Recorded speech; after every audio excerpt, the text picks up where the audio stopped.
faculty-student exchanges, of course, must take place with foreign universities. We must encourage Indian universities to set up campuses in other countries and also allow top 100 universities of the world to operate in India. One of the important points mentioned is also that we should enable credit transfers among Indian and foreign universities, and this will encourage movement of students. Next. Currently also, a lot of foreign students are here. Some of the few points I wanted to mention about current students, current situation. ICSRs, ICAR, they are providing scholarships for foreign students. UGC also has a scholarship scheme for foreign students from developing countries. Ministry of Education admits foreign students in STEM areas through direct admission for students studying abroad, DASA. Leading IITs have joint programs with foreign universities, and they have started dual degree programs where joint degrees are being given, and these programs are doing very well. And clearly we need to expand them.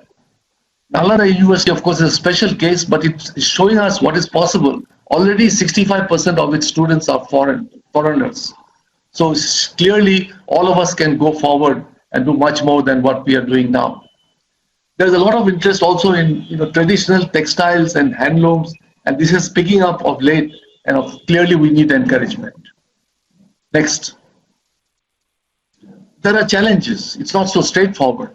So at the undergraduate level, the problem is that there's a huge unfulfilled demand in the country itself. And if we make any special admission procedures, then it creates adverse reactions from society. So we have to be a little careful. There is a cap on fees, so this becomes a disincentive for those institutions who want to use getting foreigners in UG level to increase their income. There are also difficulties we have found being faced by international students, particularly in curricula in STEM. Like, for example, the IITs used to admit students directly at the UG level some time back, but they had to stop it because of these problems. And of course, there are lack of adequate living facilities, which needs to be strengthened, as the NEP has mentioned. So we need to actually go for postgraduate and PhD students. A larger number should come in. So what are the issues there? Well, again, of course, lack of adequate living facilities. Then there are some restrictions on the type and size of constructions that can be made for hostels with government funding. Clearly, these need to be relaxed. There's also a cap of fees, and master's program can become a source of income, especially MA, MSc, MTech, and maybe we can do something there. The major issue is that if we want to get PhD students, we must give financial support. And there are limited financial support available. And we must enable financial support of the kind students going to the US, for example, get. The government-sponsored programs in the US do not make any distinction about whether foreigners or local students get the support. So the problem here is that government-funded support projects only allow Indian nationals. Most government support for assistantships, JRFs, require Indian citizenship. In fact, the JRF NET exam requires Indian citizenship to be able to sit for the exam. So getting the sponsored projects from government also require Indian nationals to be hired. So getting quality applications to PhD programs is also a challenge, and we need to have more liberal way of admissions for them, maybe round the year admissions, admitting foreign students with different number of seats. Many of these things need to be looked at. Along with international students, international faculty is also required. Here the challenges are that their salary levels are low because of the currency exchange rates, so it's difficult to attract faculty from developed countries. In fact, even faculty from here are getting attracted to UK, Australia, China. The only way to attract such faculty is to improve our research ambience, so that people come here not for the money, but for the research opportunities. We must go for joint research projects, and maybe these projects will pay the salary of the foreign faculty, and he or she can take part. And that could be a good option. And of course, the pandemic has taught us that online teaching is the way to go, and this has created an opportunity. We can get foreign faculty to take part in our teaching through online teaching. One of the points that is a problem is the reservation of posts. If we want to hire international faculty, maybe we should think about supernumerary posts for such foreign faculty. Next. So we need some help from the government for all this. Once these are the suggestions, we allow international students to avail all assistantships, whether it's from the UGC, whether it's from the institute themselves, or it is from CSE or wherever. We should allow hiring of international citizens in all sponsored R&D projects. In any case, these hirings are for temporary periods. We should allow construction of hostels with relaxed norms for international students. Maybe international hostels should be built in all top 100 NIRF institutions. Restrictions on fees for international students could be removed. And we need to do more in encouraging research in humanities and social sciences, because there's a huge potential for getting foreign students, particularly because there are so many more institutions providing courses in these areas. So in funding for ICSSR, ICHR, and such other organizations must increase. We must, of course, provide autonomy. NEP talks about autonomy for framing rules for admission and for hiring.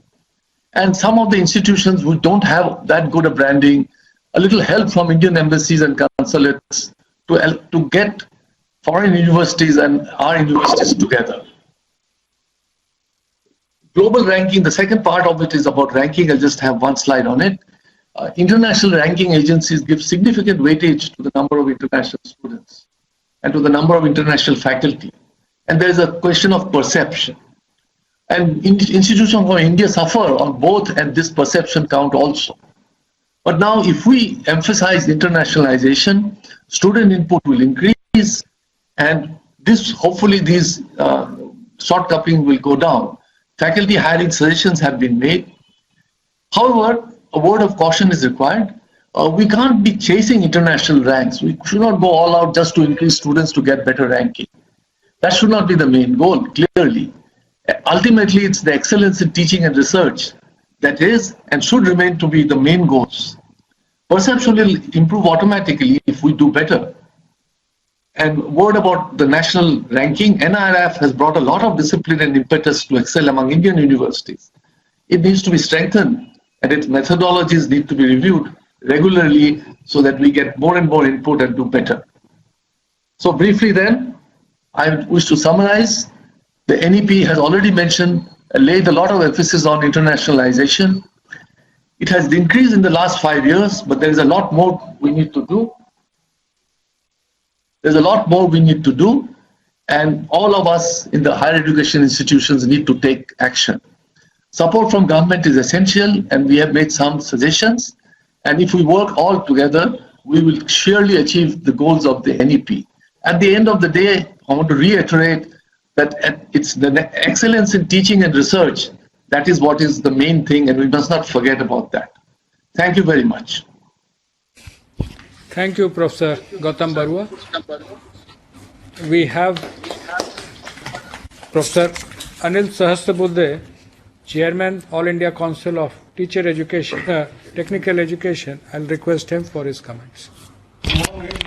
राष्ट्रपति श्री रामनाथ कोविंद जी, हमारे शिक्षा मंत्री श्री रमेश पोखरियाल निशंक जी, राज्य मंत्री श्री संजय धोत्रे जी, अमित खरे जी और doctor कस्तूरी रंजन जी और विविध हमारे एजुकेशनिस्ट जो आज इसके साथ जुड़े हुए हैं।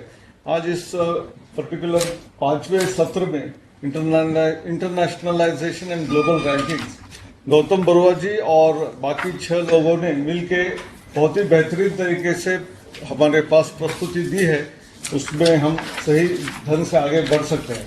लेकिन इंटरनेशनलाइजेशन की जब बात होती है तब हमको पहला ये सोचना पड़ेगा what attracts them to come to India. And if you look at the best possible universities that existed in the world, Nalanda and Takshila, much before Bologna in 1088 AD, in 500 BC itself. That means we were able to attract students from all over the world. So they were in the subjects of Indology, Sanskrit, languages, yoga, Ayurveda, which in the previous session both Dr. Manjul Bhargav and Dr. Sharma ji has already narrated. So we need to do that on one side. And also in terms of modern subjects like science and technology, whether it is in terms of AI, machine learning, IoT, we must expand ourselves in terms of even science and technology, thereby we attract foreign students to India. This policy does many things which will certainly make a headway for getting students, whether it is interdisciplinary or cross-disciplinary nature of universities, multiple entry exit, because even foreign students, if they find that they can't fit in, they must get some certificate and go out from here. Banking of credits, semester-long exchange program, dual degree programs, as well as joint degree programs, which some institutes have already been doing. Liberal funding for institutions for doing all this. Provision for recruitment of faculty from abroad, and in terms of getting students also from abroad in research. In fact, ASEAN scholarships for about 1,000 students every year itself shows that there is a commitment from the government from earlier times. And how do we take it forward? In terms of teaching style, when foreign students come, they don't get attracted to our way of teaching in the classroom, so we need to adopt to that, and therefore our faculty need to be trained in terms of teaching. More importantly, in the policy, there is also talk about examination reforms, and that is very, very crucial. Our students are used to write 3-hour examination papers of 40 pages by rote learning, whereas foreign students, they try to understand the subject and write or explain it. I think, therefore, there is a need for the change in the examination pattern as well. So these are all where policy has talked about and we need to implement. When it comes to support system, which Professor Gautam Barua has already narrated, there are 3 types. One is from the government. There are different agencies like ICCR, ICAR, ICHR, Ministry of External Affairs, and Ministry of Education, UGC, AICD. We should sit together and create a portal where we will have a joint mechanism of attracting foreign students to India and also participate in some of the fairs which are held in the international forum. As far as other aspects are concerned, the government should think about visa regime, how we can make it very easy, the rules and regulations in terms of when they come here, how we give them a welcoming and pleasing environment. Many times they are like distasteful. Actually, I think that change is also required to be done in terms of establishing international students' offices, international deans. That is on the side of the government, but at the same time, whether it is hostels, whether it is green campuses, clean campuses, smart campuses, I think all of this, if you do, I'm sure that we will be in the position to attract foreign students. Our hackathons have been very successful.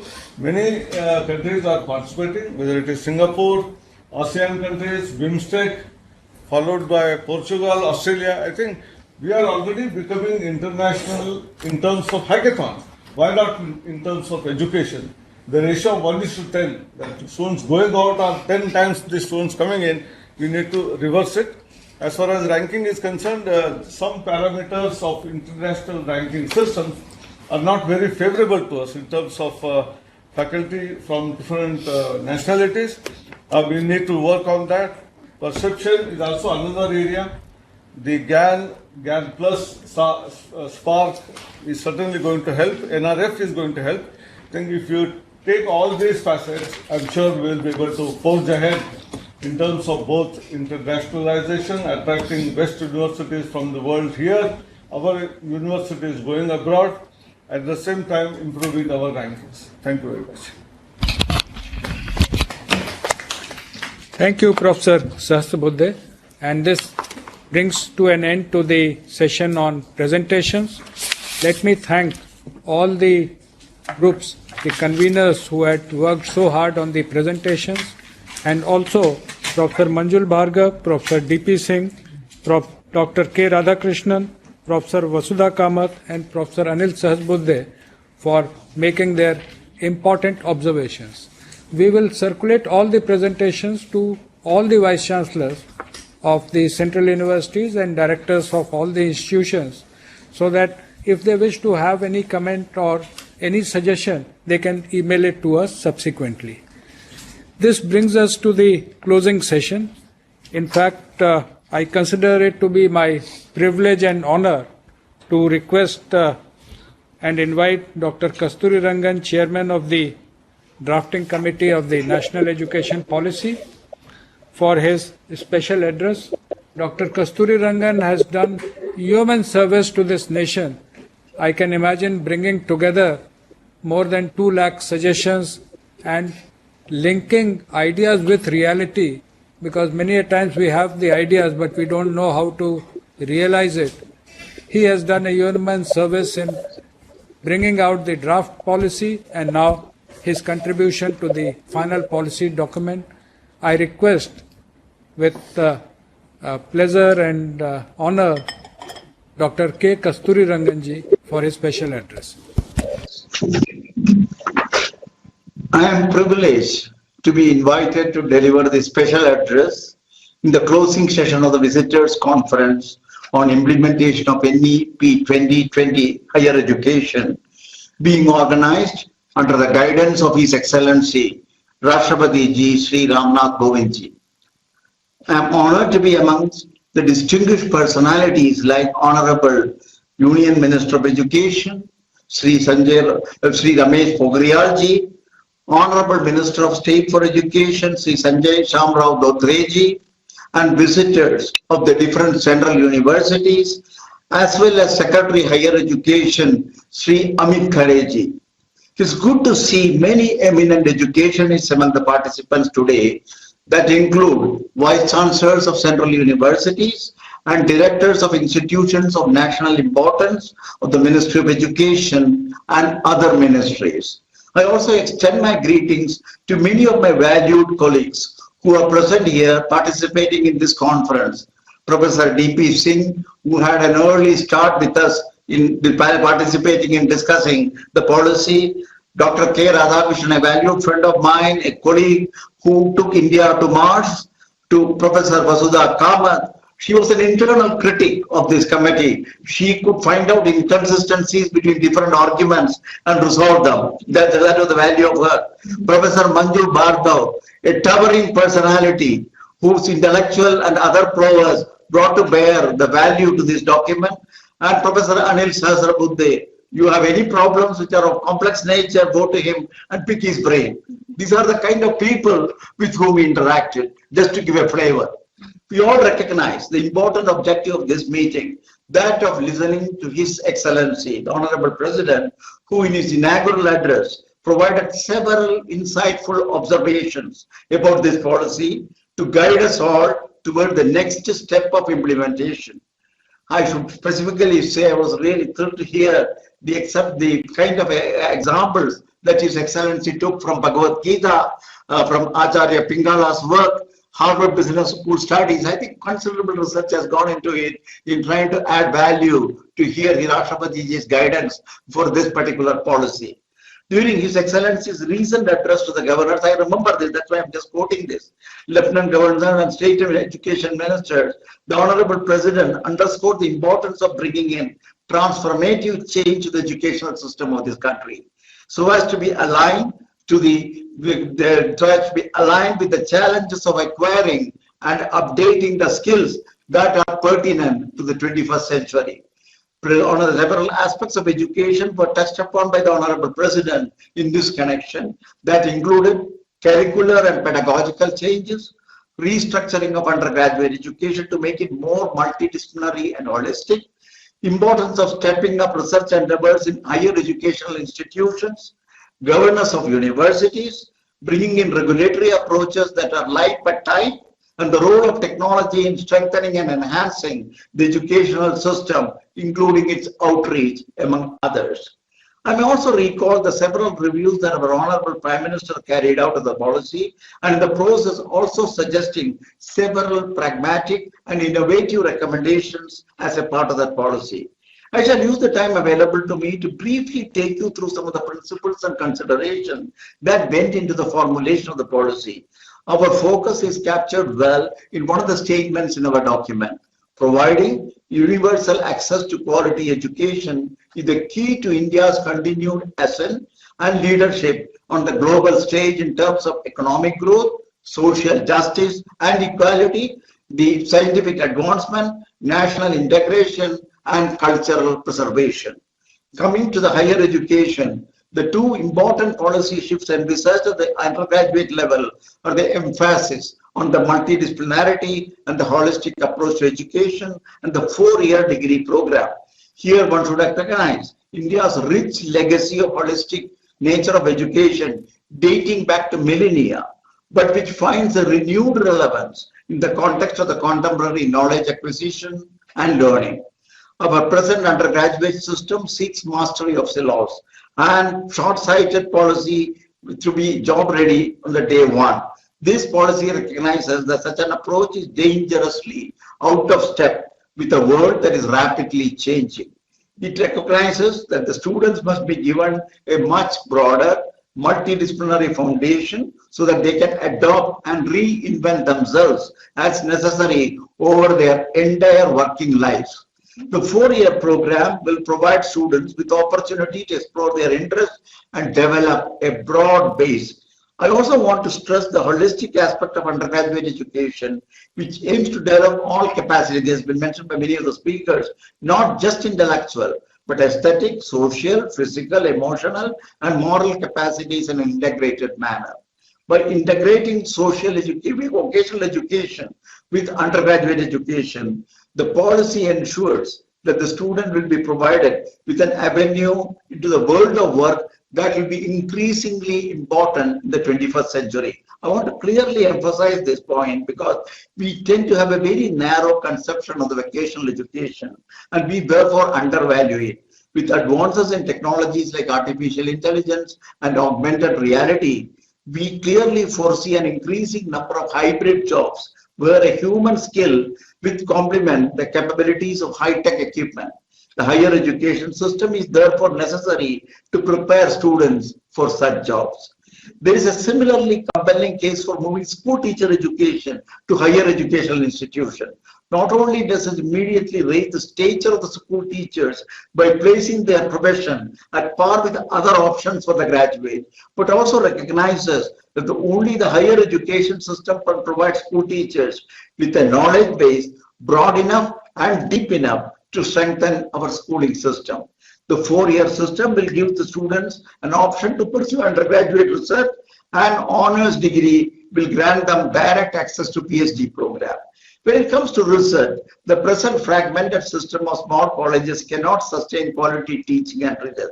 The party calls for an urgent consolidation of higher educational institutions that focus on research and teaching, complemented by a system of degree-granting autonomous colleges that focus on providing high-quality education.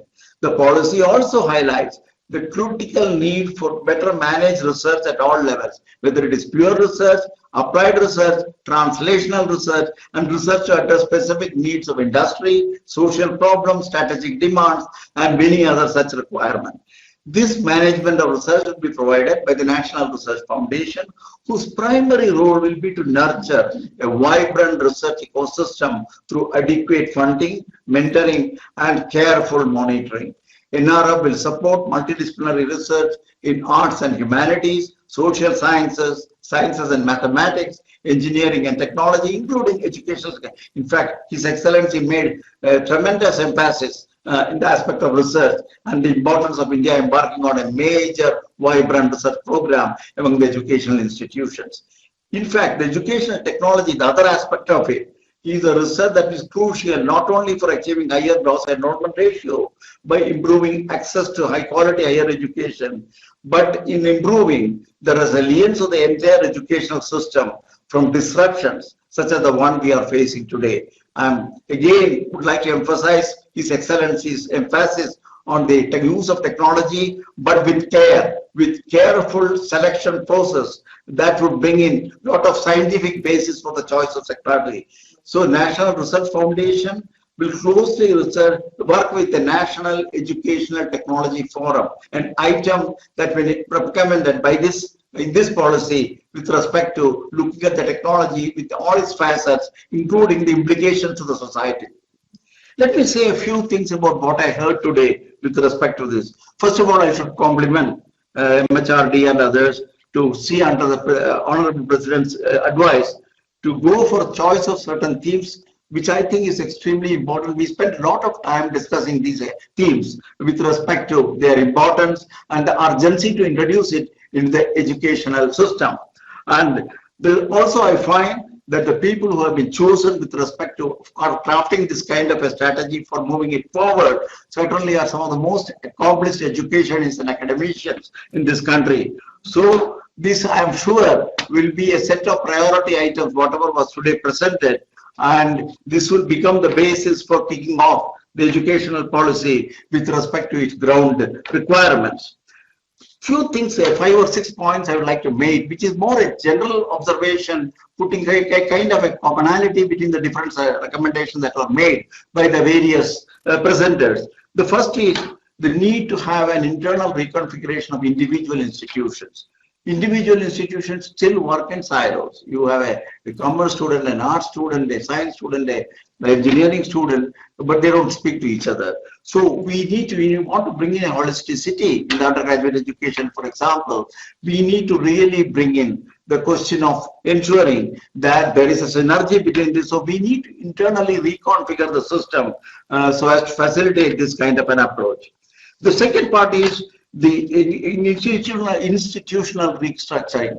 We have made a very strong plea for having a 3-tier system for the education, but more important is something that was pointed out, for example, the research and innovation, where it was pointed out that we should have means of sharing the resources from multiple institutions. How do you try to facilitate it through an institutional mechanism is something that is extremely important, and in a sense, restructuring to some extent with respect to clustering the various institutions. The third is the capability and the capacity. This is always going to be a requirement of increased capacity, increased capability. We need to optimize the capability that we have already invested, and therefore we need to come to some kind of an understanding between the multiple institutions in this country, and particularly it was pointed out in the research area and the innovation area that we need to use larger facility systems and go and the inter-university center that we have established over years is one good example of how do you share the resources in a single institution by several university systems. And that also is applicable in the case of capacity and capability. The faculty, a lot of autonomy is being discussed with respect to faculty. Once you have a national curriculum framework, how do you deal with the faculty with respect to autonomy in the curriculum, autonomy in the pedagogy, and the research methodology and so on. Here there is an important role that the faculty has to play. They have to reorient, rediscover themselves with respect to the new policy, with respect to how do you make sure that you can have an autonomy with respect to the curricular formulation as well as the pedagogical approaches for teaching. The other aspect is the culture. It's a very important aspect. All across the policy, there is a need for a certain outlook change, certain cultural transformation. There was a very good example that one of the first speakers mentioned, that there is everybody wants to have their own department as a silo. They don't want to give the importance of that particular department to somebody else because they have to work with them. This is simply not workable in an era where we are talking of integration, in an era where we are talking of holisticity, in an era where we are talking of multidisciplinarity. So we need to create, this is an example, but there are several such instances in the policy where a cultural change, a mindset change is needed at the school level or at the college level and at the higher education level. I am sure this will be there. A very important thing is the national mentorship. There are a lot of people. In fact, I am at the age of 80, I have been called to do this particular thing. Obviously, the country still recognizes people who are available for this kind of a job, and there are many such people. Can we really make use of them? How do we bring them into the loop? How do we make sure that we compensate adequately? A policy is very much needed. I am telling this because Rashtrapati ji is here, and this is an important area where we can really try to make use of a lot of people who are veterans in this kind of education and research and who are available today. Financial, there have been a lot of discussion, but the most important thing I think is we need to have innovative ways of doing this. It has been pointed out by some of the speakers. It is not only the private investment, public investment, this could be also philanthropic investment, and also tap the alumni, because this is one of the ways in which in the United States you try to take a lot of funding from whether there is Harvard or those kind of institutions. So we need to have that kind of a thing. At this particular point, I would like to conclude by saying It's very gratifying to note that NEP 220 has received tremendous attention. And I should specifically say our Honorable Minister of Education, Dr. Pokhriyal ji, has spent a lot of time going through the various aspects in the final stages. It was a last stage of getting it through several systems which had to be also addressed to, especially more than 2 lakh suggestions, as Dr. Arvind mentioned, have to be seen, it has to be processed, the meaning has to be made, and where applicable, it has to be integrated to the policy. These were all done at the Honorable Minister's level. And other part, of course, is the Honorable Minister of State, Abdul he had a very deep comment. Whenever we discussed, we knew he was so much deeply involved with this policy and interest, and he has had his own crucial role in pushing this. Several interactive sessions being organized at the level of Honorable Prime Minister. The policy has, in this process, the policy has kindled unbounded enthusiasm towards its implementation all across the country. His Excellency, the Honorable President, has brought to bear his own influential thinking in interpreting and guiding the further progress on this policy. One can already see the impact of this in the recent weeks. I want to say weeks because things have been happening too fast in this kind of a thing, which I am sure will translate itself into a policy in action at the ground level, thereby propelling India to a higher pedestal as a knowledge-driven, vibrant society.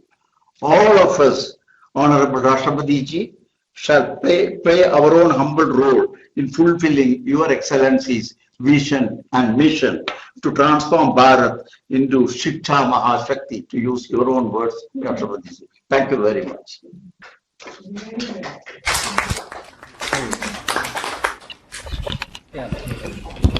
Thank you very much, sir. Particularly your guidance on integration within the institutions, about sharing of resources, particularly the mindset change that has to come, and the national mentorship. In fact, the way you have mentored all of us who are present here, and your contribution to the policy. And as you rightly said, there will be many others in the country who will be involved in national mentorship. Thank you very much, sir. ये मेरा सौभाग्य है कि doctor कस्तूरी रंगन जी को सुनने और उन्हें उनका आभार व्यक्त करने का मौका मुझे मिला। पूर्व में भी मैं इनके सानिध्य में काम कर चुका हूं और ये हमेशा एक सौभाग्य रहता है कि ये अपने सहकर्मियों को इस प्रकार प्रोत्साहित करते हैं। धन्यवाद सर आपका। मैं अब माननीय शिक्षा मंत्री जी डॉक्टर रमेश पोखरियाल निशंक जी से अनुरोध करूंगा कि वे अपना समापन उद्बोधन देंगे।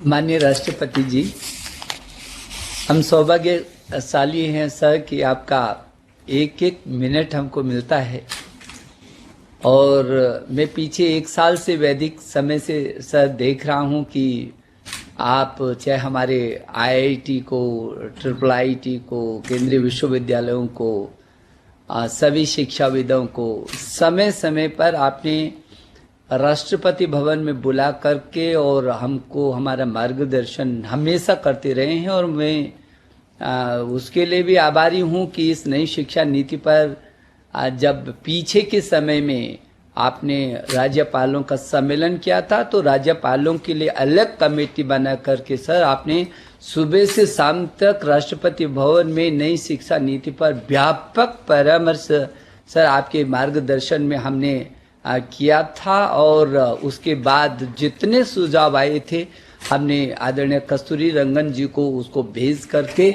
और आज सभी राज्यपालगण इस बात को लेकर के हर्ष व्यक्त करते हैं कि महामहिम राष्ट्रपति जी के सानिध्य में जो परामर्श हुआ था, जो विमर्श हुआ था, जो निकल करके आया था वो हमारी शिक्षा नीति तक पहुंचा है और आज पूरे देश के हाथों में है। श्रीमान, मैं समझता हूं कि आज जो ये बहुत ही महत्वपूर्ण, इससे पहले भी जो राज्यपाल सम्मेलन आपने किया था वो भी शायद भारत के इतिहास में ये पहली बार हुआ जब हमारे महिम राष्ट्रपति जी, देश के प्रधानमंत्री जी, देश के सभी शिक्षा मंत्रीगण, देश के सभी कुलपतिगण, कुलाधिपतिगण, निदेशकगण, प्रिंसिपलगण, सभी शिक्षाविद, सभी देश के शिक्षा मंत्री और कई प्रदेशों के मुख्यमंत्री और उप मुख्यमंत्री, शायद पूरा देश एक हो गया था जब सुबह से लेकर के और शाम तक आपके सानिध्य में हमने अभी इस नई शिक्षा नीति और उसके क्रियान्वयन की दिशा में विचार विमर्श किया था, और बहुत कम समय में फिर आपने हमारा फिर मार्गदर्शन आप कर रहे हैं। हम तो बहुत सौभाग्यशाली हैं और आपकी हृदय की गहराइयों से आपका लगातार अभिनंदन भी कर रहे हैं, आभार भी प्रकट कर रहे हैं। आज जो ये 5 ग्रुपों ने बहुत अच्छे तरीके से आपके समक्ष ये प्रस्तुतिकरण किया है, मैं समझता हूँ डॉक्टर सुरेश जी के अगुवाई में, उनके संयोजकत्व में जिस तरीके से उनके सहयोगियों ने बहुत अच्छी तरीके से किया, और उसके बाद यूजीसी के चेयरमैन साहब ने उसको और बहुत अच्छे तरीके से उसको और आगे बढ़ाया है। मैं इस पूरे ग्रुप का बहुत आभारी हूँ और यूजीसी के चेयरमैन साहब का भी आभारी हूँ। मैं ये समझता हूँ कि इस पॉलिसी में हर जिले में एक विश्वविद्यालय बनेगा और उससे अंतिम छोर तक पहुंच होगी। उच्च शिक्षा में मातृभाषा नीचे से लेकर के शुरू किया है और उच्च शिक्षा तक भी मातृभाषा चल सकती है। भाषाओं का सशक्तिकरण, यूनेस्को ने इस बात को लेकर के हमेशा ही चिंता व्यक्त की कि नहीं, भाषाओं की विलुप्तता दुनिया के लिए गंभीर संकट, और भारत जैसे देश जिसमें तमाम विविधता है और उसमें जो उसकी खूबसूरती उसकी भाषा की है, जिसमें ज्ञान विज्ञान अनुसंधान सब छिपा हुआ है। और इसलिए निश्चित रूप में ये नई शिक्षा नीति इस दिशा में बहुविषयक जो हमारी भाषाएं हैं, बहुविषयक विषय हैं, बहुविषयकता और समग्र शिक्षा को बढ़ावा देने हेतु पाठ्यक्रमों में मानवीय मूल्य, पर्यावरण तथा सतत विकास, व्यक्ति के समग्र विकास संबंधी मूल तत्वों का समावेश भी इसमें होगा। जब हमारे पाठ्यक्रम समितियां होंगी और जो आगे तैयारी करेंगे वो इस बात का माननीय ध्यान रखेंगे, और हम आपको आश्वस्त कर रहे हैं कि जितने भी विषय इस समय आए हम इन सबको समाहित करेंगे। दूसरा जो ग्रुप था वो मिनी थॉमस जी के संयोजकत्व में उनकी टीम ने बहुत अच्छे तरीके से उस पर अध्ययन किया है, एक एक चीज को किया है, जिसमें रिसर्च, इनोवेशन और प्रौद्योगिकी जैसे क्षेत्र में किस तरीके से हमको आगे बढ़ना है। तो मैं समझता हूं कि माननीय राष्ट्रपति जी, हम लोग जहां स्पार्क, स्ट्राइड, इम्प्रिंट, स्टार्स सहित इम्प्रेस सहित बहुत एनडीएल और ई सिंधु शोध सहित तमाम क्षेत्रों में हम शोध और अनुसंधान और प्रधानमंत्री अध्येता वृत्ति सहित जहां हम इस दिशा में बहुत तेजी से आगे बढ़ रहे थे पीछे के समय से, और अब नई शिक्षा नीति में जो नेशनल रिसर्च फाउंडेशन जो प्रधानमंत्री के प्रधान वैज्ञानिक सलाहकार की अध्यक्षता में होगा, जिसपे व्यापक कई बार की बैठकें हो गई, जब उसका स्वरूप आएगा तो हम शोध की संस्कृति को बहुत तेजी से आगे बढ़ाएंगे। मैं इस बात को मानता हूं, और पीछे के समय में मैंने, चाहे मेरे आईआईटी, IIIT, आईसर हैं, चाहे जो शीर्ष संस्थाएं विश्वविद्यालय हैं, जब हम राष्ट्रीय और अंतर्राष्ट्रीय फलक पर देखते हैं हम कहाँ थोड़ा सा कमजोर हैं, तो हमको लगता है कि पेटेंट की दिशा में, शोध और अनुसंधान की दिशा में थोड़ा सा हम पीछे हैं। लेकिन आपका आशीर्वाद रहेगा तो हम इस दिशा में अब जंप मारेंगे, और न केवल शोध और अनुसंधान बल्कि प्रौद्योगिकी की दिशा में जिस तरीके से पूरा विश्व, हमारे देश के प्रधानमंत्री जी ने पीएमई विद्या के तहत जो हमको मार्गदर्शन दिया, 1 नेशन 1 डिजिटल प्लेटफॉर्म, इसको हम सशक्त तरीके से आगे बढ़ा रहे हैं, और उसी दिशा में नेशनल एजुकेशन टेक्नोलॉजी फोरम का जो गठन होगा वो इस बात को साक्ष्य करेगा कि हर चीज में हम प्रौद्योगिकी दिशा में हम तेजी से आगे बढ़ेंगे। मैं समझता हूं कि जो आज उनके साथ हमारे आदरणीय राधा कृष्णन जी जो हमको लगातार मार्गदर्शन देते रहे हैं और दे रहे हैं, और हमारी आईटी काउंसिल के हमारे माननीय अध्यक्ष भी हैं, चेयरमैन हैं, उन्होंने बहुत अच्छे तरीके से उस बात को और आगे बढ़ाया, और मुझे भरोसा है कि उनका भी लगातार हमको मार्गदर्शन मिलता रहेगा, और जहां भी कमी होगी वो लोग और तेजी से इसको आगे बढ़ाते रहेंगे। श्रीमान, जो तीसरा सत्र था वो प्रोफेसर नजमा अख्तर, जैसे कि आपने देखा कि उन्होंने, उनके सहयोगी ने जो मिल करके जो अमृत निकाला था, बहुत सारी चीजों में आउटरीच, उत्कृष्टता के लिए, इक्विटी, समावेशन, क्षमता विकास, और ऑलरेडी हम लोग इन दिशा में काफी कुछ श्रीमान कर रहे हैं। और क्षमता विकास की दिशा में जहां लीप प्रोग्राम हम लोगों ने शुरू किया, वहां उच्च शिक्षा में अर्पित और एआईसीटी ने भी अपने अध्यापकों की गुणवत्ता को बढ़ाने के लिए लगातार कई प्रकार के ऐसे अभिनव प्रयोग किए हैं। आर्ट मॉडल इन्होंने तैयार किए हैं। हम इस बात को सहमत हैं कि यदि हमारा अध्यापक सशक्त नहीं होगा, पीछे के समय में यूजीसी ने बहुत सारे नए अध्यापकों के प्रशिक्षण और उनकी क्षमताओं का विकास और अद्यतन जानकारियों से उनको विज्ञ कराने का जो लगातार वो किया है, और उसी के आधार पर जिस तरीके से प्रोत्साहित करेंगे हम प्राध्यापक को उनकी पदोन्नति से लेकर के उनके विभिन्न आयामों में, तो निश्चित रूप में मुझे भरोसा है कि जो ये तंत्र है, इस क्षेत्र में भी हम बहुत आगे बढ़ेंगे। हम पाठ्यक्रम को समावेशी भी करेंगे और वंचित जो शैक्षणिक क्षेत्र है हम वहां तक भी पहुंच करेंगे, क्षमता का भी विकास करेंगे, क्योंकि प्रोफेसर वसुधा कामत जी इस नई शिक्षा नीति की से सदस्य रही हैं, इस टीम की सदस्य रही हैं, और मुझे लगता है कि उन्होंने जिस तरीके से भारतीय भाषाओं के सशक्तिकरण से लेकर के और सारी चीज बहुत महत्वपूर्ण बिंदुओं को और गुणवत्ता को लेकर के जो शैक्षणिक गुणवत्ता और उसको आगे बढ़ा है, हम लोग बहुत ये जो पूरा मैदान हमारे लिए खाली, और निश्चित रूप में हम इस क्षेत्र में आगे बढ़ेंगे। जो चाहे वो म्यूजिक है, संगीत है, तमाम ऑनलाइन डिजिटल जो आपने बहुत सारे बिंदु दिए हैं, हम जब भी इसको करेंगे, इसको समाहित करेंगे इस दिशा में। और मैं आभारी हूँ नजमा जी और वसुधा जी आपका कि आपने बहुत अच्छे तरीके से उस बिंदु को स्पर्श किया है, और मुझे भरोसा है कि जब भी हम इस लाइन पर जाएंगे, आप जो ये ग्रुप मामहिम जो हमारे ग्रुप बने हैं, हम इनका लगातार मार्गदर्शन लेते रहेंगे और उस मंशा को जमीन तक लेकर के जाएंगे। ये चौथी जो प्रस्तुति थी वो प्रोफेसर मुरलीधर शर्मा जी ने दिया, और कितना अद्भुत संगम था। एक और तिरुपति था और दूसरी ओर अमेरिका था, और अमेरिका में भी अभी हम लोग रोज अपने मंजुल जी का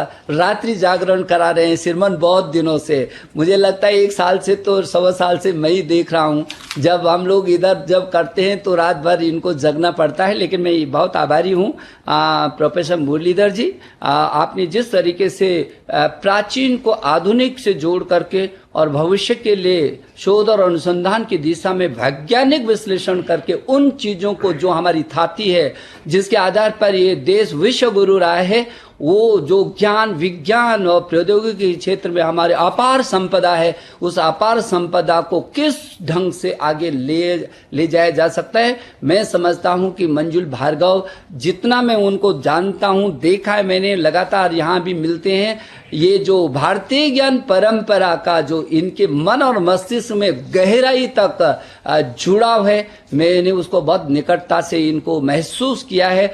और इसीलिए भारतीय ज्ञान परंपरा एक प्रकोष्ठ हमने बनाया है जो प्रधानमंत्री के प्रधान वैज्ञानिक सलाहकार की चेयरमैनशिप में होगा। अनिल सहस्त्रबुद्धे उसके साथ जुड़े हैं, अनिल जोशी जो पद्म भूषण है और पर्यावरणविद है, उस दिशा में भी बहुत तेजी से मंजुल उधर से जुड़े हुए हैं। और मुझे भरोसा है कि जो इस ग्रुप ने जो आज जिन बातों की चिंता की है कि किस तरीके से आगे लेकर के जाएंगे, उस पर शोध अनुसंधान होगा, निश्चित रूप में हम उसको आगे बढ़ाएंगे। और मंजुल जी क्योंकि इसके साथ शुरू से जुड़े हुए हैं, तो मुझे भरोसा है कि वो और तेजी से इस दिशा में हम विश्व फलक पर अपनी उन चीजों को लेकर के जा सकेंगे जो हम भूल गए थे। 5वां जो प्रस्तुतिकरण वो भी प्रोफेसर गौतम बरुआ जी की मार्गदर्शन में उनके पूरे ग्रुप ने जिस तरीके से अंतरराष्ट्रीय करण की जो बात की है, और हम आखिर विश्व फलक पर कैसे करके हमारी उपस्थिति दर्ज हो सकती है। मामहिम, आप मुझे बताते हुए आपको खुशी है कि अभी भी आसियान देशों के 1000 से भी अधिक छात्र हमारे IITs में अनुसंधान के लिए हमारे विदेश मंत्रालय के साथ अनुबंध हुआ है। आज भी दुनिया के छात्र बहुत तेजी से हिंदुस्तान की ओर आ रहे हैं। स्टडी इन इंडिया के पीछे 2 साल में जो उत्सुकता पैदा हुई है पूरी दुनिया के छात्रों को, और पीछे के दिनों में जब यूनिसेफ में हम लोग थे, जब हम लोग इस बारे में चर्चा कर रहे थे कि हिंदुस्तान के कुछ चीजें अपनी ऐसी जो दुनिया को जरूरत है, तो सारी दुनिया के लोग इस दिशा में निश्चित रूप में वो उल्लसित भी हैं और हिंदुस्तान में वो पढ़ने के लिए आना चाहते हैं। इस शिक्षा नीति में हमने दुनिया के, क्योंकि हमको इस बात को लेकर के चिंता है कि हमारे देश से 7.5 से 8 लाख छात्र दुनिया में पढ़ रहा है। मेरी देश की प्रतिभा और पैसा प्रति वर्ष लगभग 1 लाख से लेकर 1.5 लाख करोड़ रुपए तक मेरे हिंदुस्तान का विदेशों में जाता है, और मेरी पैसा और प्रतिभा दोनों हमारे काम नहीं आती है। मैं ये समझता हूँ ये हमारे सामने एक चुनौती भी है और अच्छा अवसर भी है, और इसलिए जहां हमने स्टडी इन इंडिया को कहा है वहां स्टे इन इंडिया भी कहा है। इस समय ये हमारे संस्थान बहुत समृद्धशाली संस्थान है, बहुत अच्छे संस्थान है, और इस समय हमारे लिए चुनौती है कि हम जो छात्र विदेशों में जिन्होंने रजिस्ट्रेशन किया है उनको हम रोक सके, बता सके कि नहीं, तुम्हें दुनिया में जाने की जरूरत नहीं। अब हिंदुस्तान नई शिक्षा नीति को लेकर के आया है, आपके लिए पूरा मैदान खाली है, आप आओ, और इन संस्थानों में क्षमता है। और मुझे भरोसा है कि जिस तरीके से पीछे के स्टडी इन इंडिया के साथ साथ में स्टे इन इंडिया का एक अभियान हम लोगों ने अभी शुरू किया है, तो निश्चित रूप में अंतर्राष्ट्रीय फलक पर स्पार्क में आज हम 127 शीर्ष दुनिया के विश्वविद्यालयों के साथ अनुसंधान कर रहे हैं, और तमाम क्षेत्रों में हम अंतर्राष्ट्रीय फलक पर कर रहे हैं। और हम तमाम ये जो परियोजनाएं हैं इनमें हम देते हैं, छात्रवृत्ति भी देते हैं। लेकिन हाँ, जैसे कि अंतर्राष्ट्रीय फलक पर जाने हैं, जो 100 विश्वविद्यालय दुनिया के शीर्ष विश्वविद्यालयों को हम अपनी धरती पर आमंत्रित कर रहे हैं।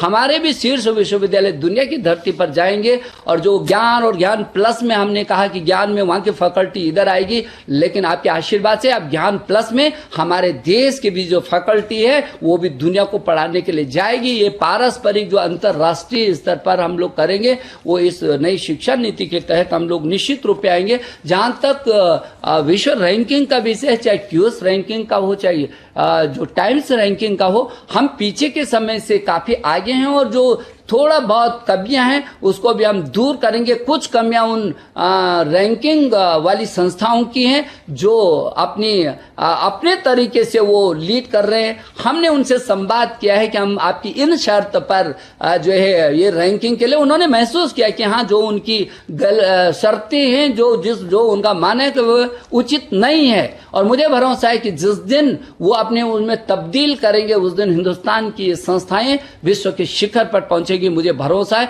अभी भी हम पीछे नहीं हैं, पीछे के समय से बहुत आशातीत सफलताएं हमको इस दिशा में मिल रही हैं। और जो अभी बताए, चाहे वो स्मार्ट इंडिया हैकाथॉन हो और चाहे वो अभी आसियान देशों के साथ हैकाथॉन हो, हम लोग लगातार आगे बढ़ रहे हैं। मामहिम हम सब लोग मिलकर के कस्तूरी रंगन जी का एक बार फिर अभिनंदन कर रहे हैं। हम जब आप नहीं आए थे तो हम सब लोग कस्तूरी रंगन जी को ये कह रहे थे कि अभी तो आप बिल्कुल यंग होते जा रहे हैं, और इन्होंने, मुझे लगता है कि इससे ज्यादा सुखद क्षण हमारे क्या हो सकते हैं कि जिन लोगों ने इस नीति को रात और दिन खप करके बनाया, आज उसके क्रियान्वयन की दिशा में भी चट्टान की तरह आज ये साथ खड़े हैं। मैं एक बार इस समिति के सभी सदस्यों का अभिनंदन भी कर रहा हूं और मैं स्वागत भी कर रहा हूं, और आपका भी हमेशा श्रीमान हमको आशीर्वाद रहा है। आज जो आपका वक्तव्य था उसने हमको एक नई ऊर्जा दी है श्रीमान, और जिस तरीके से आपने कहा है, और मामहिम हम आपको आश्वस्त करना चाहते हैं कि हमारी ये जो पूरी टीम है, ये पूरी टीम इंडिया की तरह आपके सानिध्य में हम इस नई शिक्षा नीति को नीचे तक ले जाएंगे। जैसे कि आपने कहा कि ABC academic bank of credit का हम बहुत जल्दी इसकी स्थापना कर लेंगे, क्योंकि ये जो क्रेडिट बैंक से जो हमारी आगे अगले साल से हम लोग जो शुरू करेंगे, इसका बहुत बड़ा लाभ मिलेगा। जब कोई भी जो छोड़ सकता है फिर आ सकता है, जहां से चाहे वो अपने भविष्य को संवार सकता है। और डिजिटल जो अवकाश की बात की है उसको भी हम और सशक्त करेंगे। नेशनल एजुकेशन टेक्नोलॉजी फोरम को श्रीमान हम बहुत जल्दी इसको स्थापना कर देंगे। हम समझते हैं कि one nation one digital platform का जो हमारा सिद्धांत है उसको हम तेजी से आगे करेंगे, इसको भी हम जल्दी गठित करेंगे। एनआरएफ जो नेशनल रिसर्च फाउंडेशन है उसकी प्रक्रिया में हम काफी आगे चले गए हैं। वो प्रधानमंत्री जी के प्रधान वैज्ञानिक सलाहकार और मंजुल स्वयं उसको लगातार देख रहे हैं, उसको भी हम बहुत जल्दी गठित करके और ये जो शोध और अनुसंधान के क्षेत्र में हम तेजी से आगे बढ़ेंगे, उसका मूल्यांकन भी करेंगे। जहां तक स्वायत्तता का विषय है श्रीमान, तो चरणबद्ध तरीके से यूजीसी को इस दिशा में यूजीसी के चेयरमैन लगातार इसकी समीक्षा भी कर रहे हैं। इन्होंने अपना काम करना शुरू कर दिया कि हम संस्थानों की स्वायत्तता की दिशा में क्रमबद्ध चरणबद्ध तरीके से कैसे करके उनको उठा सकते हैं। उच्चतर शिक्षा आयोग की दिशा में भी हम व्यापक परामर्श करेंगे जिस तरीके से नई शिक्षा नीति, क्योंकि किसी के मन में भी कोई शंका न हो, इसलिए उच्चतर शिक्षा आयोग को विस्तार पूर्वक उसका एक खाका हमारा तैयार है। लेकिन एक बार पब्लिक डोमेन में डाल करके हम लोगों से परामर्श लेना चाहते हैं, क्या सुझाव है शिक्षाविदों के, क्या सुझाव है विशेषज्ञों के, ताकि वो भी हमारा सशक्त हो। लेकिन इसको भी हम जल्दी कर लेंगे, फिर पार्लियामेंट में हम इसको पेश करेंगे। विदेशी छात्रों को बढ़ावा देने के लिए हम लोगों ने एक अंतर्राष्ट्रीय छात्र का अलग कार्यालय बनाए हैं और इस दिशा में भी हम लगातार, क्योंकि हम चिंतित भी हैं और इस समय पूरी दुनिया हमारे प्रति आकर्षित भी है, हम इस समय का लाभ भी उठाना चाहते हैं। इस नई शिक्षा नीति को लेकर के 6-7 देशों ने ये इच्छा व्यक्त की है कि हम हिंदुस्तान की एनईपी को अपने यहाँ भी लागू करना चाहते हैं। तो ये नई शिक्षा नीति की एक खूबसूरती हुई है। केंद्रीय विश्वविद्यालयों में प्रवेश के लिए संयुक्त परीक्षा हम अगले सत्र से शुरू कर देंगे। उसके लिए भी यूजीसी के चेयरमैन को इस दिशा में विशेष जिम्मेदारी दी गई है कि ये जो अगला सत्र हमारा प्रवेश का होगा वो संयुक्त किस तरीके से संयुक्त परीक्षा का आंकलन करेंगे, उसका गठन करेंगे, उसकी एक रूपरेखा सुनिश्चित करेंगे। टेक्नोलॉजी में जो 8 भाषाओं का स्वयं और स्वयं प्रभा की दिशा में है, वो 8 भारतीय भाषाओं में हमारी शीर्ष प्राथमिकता है। वैसे तो जैसे कि आपकी भी श्रीमान इच्छा रही है और प्रधानमंत्री जी की भी इच्छा रही है कि सभी भारतीय भाषाओं में 22 भारतीय भाषाएं हैं हमारी, उन सभी 22 भारतीय भाषाओं में इसका अनुवाद हो। लेकिन प्रारंभिक अवस्था में हम ऑडियो और वीडियो 8 भाषाओं में हमारा शुरू हो गया और हमको भरोसा है कि इसको हम एक मिशन मोड में ला करके इसको भी पूरा करेंगे। जो भारतीय भाषा है, भारतीय भाषा विश्वविद्यालय और अनुवाद संस्थान, इसकी भी हम अगले समय तक इसकी स्थापना कर देंगे। ये भारतीय भाषा विश्वविद्यालय का प्रारूप हमारे यहाँ तैयार है और जो ये अनुवाद संस्थान है, इन दोनों को मिला करके हम एक अच्छा संस्थान खड़ा कर सकेंगे। और सभी विश्वविद्यालयों के जो पूर्व छात्र हैं, और सिर्मा हमने आपकी प्रेरणा से आईआईटी मुंबई ने जिस बात को शुरू किया था और राष्ट्रपति भवन में ही आपके सानिध्य में पूर्व छात्रों का जिस तरीके से आपका मार्गदर्शन मिला था और उनका लाभ हमारे इन संस्थानों में हमारे छात्रों के साथ संस्थानों के विकास के लिए जो करेंगे, ये भी हमारे लिए, क्योंकि आपका मार्गदर्शन उस समय मिला था और उसके बहुत अच्छे परिणाम आए थे। हमारे तमाम और संस्थानों ने भी अपने पूर्व छात्रों का भरपूर लाभ उठा रहे हैं। तो ये भी श्रीमान हमारे दिमाग में है और उसको आगे शुरू कर दिया है। ODLA ऑनलाइन कोर्सेज को बढ़ावा देने की दिशा में जो 20% था, अब यूजीसी ने ऑलरेडी उसको 40% कर दिया। लेकिन NIRF में जो टॉप रैंकिंग के 100 हैं, उन 100 विश्वविद्यालयों को भी हम लोग जो टॉप 100 हैं और प्लस जो और गणना में हमारे ऊपर हैं मूल्यांकन में, नए के मूल्यांकन में, उन सभी को ऑनलाइन शिक्षा देने की अनुमति यूजीसी ने सिद्धांततः कर दी है। बहुत जल्दी अगले वर्ष से हम शुरू कर देंगे। युक्ति और युक्ति 2 में युक्ति 1 जो सभी हमारे NIT, IIT, IIIT, IISER विश्वविद्यालयों के जो शोध और अनुसंधान की दिशा में इन्होंने काम किया, वो युक्ति पोर्टल पर श्रीमान हमने रखा है। जबकि युक्ति 2 को जो AICTE ने शुरू किया, वो भी बहुत बड़ा प्लेटफॉर्म हमारा बन रहा है, जिसमें हमारे आइडिया, शोध और संस्थान सब एक जगह संग्रहित होंगे और उसका लाभ देश उठा सकेगा। और इसलिए भारतीय ज्ञान परंपरा की जो अभी बात की, उसका भी एक प्रकोष्ठ श्रीमान गठित कर दिया है। मैं ऐसे समय में जबकि आपने हमारा मार्गदर्शन किया, मुझे भरोसा है कि आपने हमारे शिक्षक और शिक्षाविदों को कृष्ण और अर्जुन के संवाद के इस अद्वितीय उदाहरण को ये प्रेरणा और रोड मैप मानकर हम लोग अपना उत्तरदायित्व का निर्वहन करेंगे। हम आपको आश्वस्त कर रहे हैं क्योंकि आपने जिस तरीके से ये उदाहरण दे करके हमको प्रेरित किया है, प्रेरणा दी है, हम उसको भूल नहीं सकते हैं। कृष्ण अर्जुन संवाद से शिक्षा संवाद की आधारशिला पर एक नए चिंतन का दौर आपने आज हमको दिया है और हम इसका लाभ उठाएंगे और इसमें हम हमारी पूरी टीम मिशन मोड में अहम भूमिका निभाएगी। हम आपको आश्वस्त कर रहे हैं। आदर्श शिक्षक से ही हो सकता है अंधेरे में रोशनी लाएं और संशय से विश्वास दिलाएं और निर्बलता से आत्मबल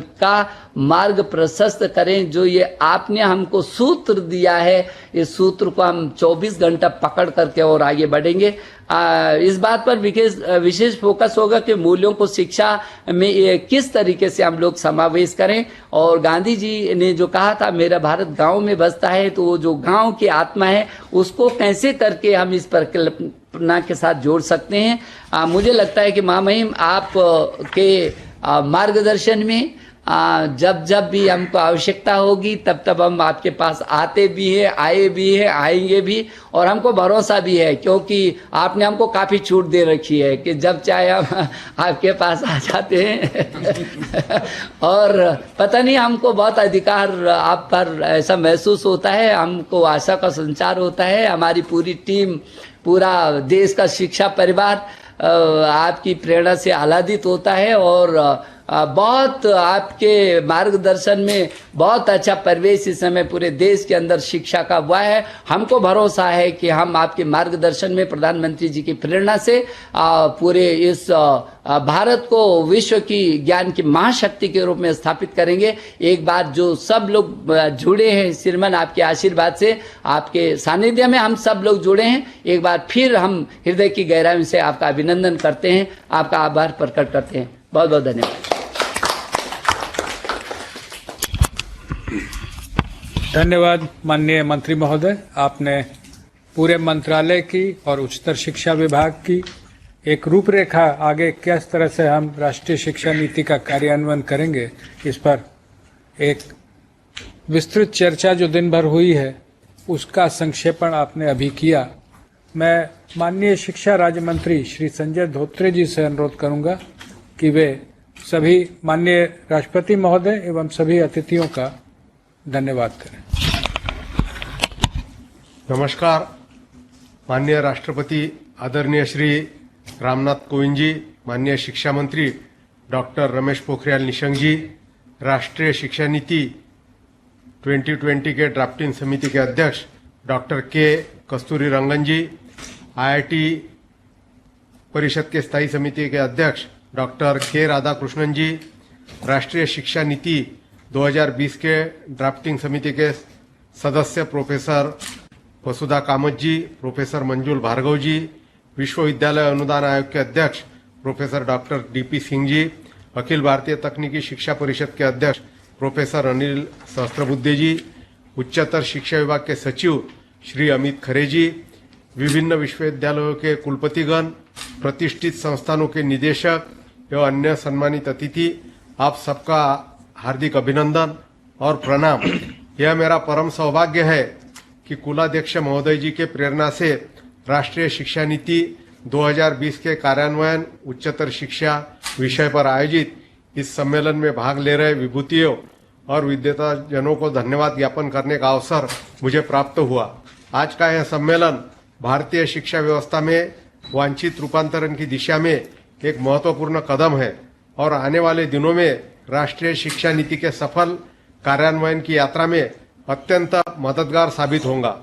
यह हमारे लिए गर्व की बात है कि माननीय राष्ट्रपति इस जी और माननीय शिक्षा मंत्री जी ने हम सबसे जुड़कर हमारी नीति के महत्वपूर्ण पहलुओं पर हमारा मार्गदर्शन किया तथा अपने दूरदर्शी और प्रेरणादायक विचारों से हमें प्रोत्साहित किया। शिक्षा मंत्रालय की ओर से मैं माननीय राष्ट्रपति जी का धन्यवाद और हार्दिक आभार प्रकट करता हूं। आपकी प्रेरणा और प्रोत्साहन से भारतीय शिक्षा व्यवस्था में रूपांतर के लिए हमारे अनवरत प्रयासों को सबल प्रदान होगा। कार्यक्रम में बहुत समय देने के लिए करीब करीब 5 घंटे आज आपने हमको दिए और हमारा मार्गदर्शन किया, इसके लिए मैं फिर एक बार आपको बहुत बहुत धन्यवाद अर्पित करता हूँ।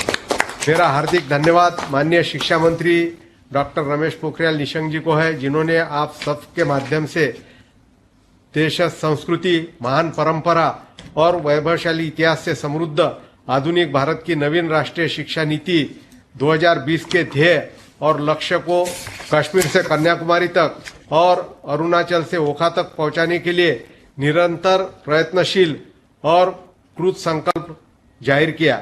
यह उनके प्रयासों का ही प्रतिफल है कि संपूर्ण देश के जनमानस और शिक्षाविदों में राष्ट्रीय शिक्षा नीति 2020 पर विचार विमर्श का एक नया दौर शुरू हुआ है, जिससे नीति के प्रति जागरूकता बढ़ी है। माननीय शिक्षा मंत्री जी को बहुत बहुत धन्यवाद।